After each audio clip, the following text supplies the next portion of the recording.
Ito mga kalakay yung trinabaho natin. Sobrang busy. Hakutan to. Yan, mga payong. Tsaka ito, mga kubo. Kabigat. Ayan yung restaurant namin. Bukas pa.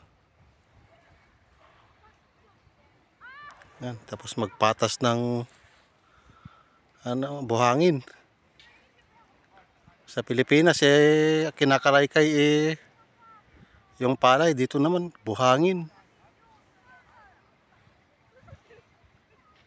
Nakakapagod din mga kalakay. Pero sige, okay lang.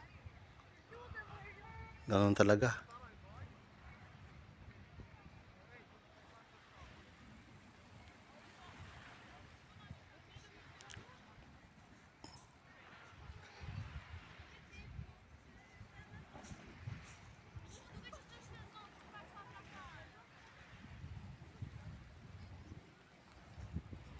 Marami pang trabaho ito.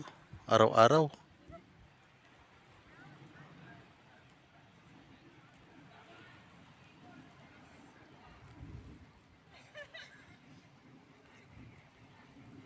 May mga nakabikini doon mga kalakay, oh. Mga chicks.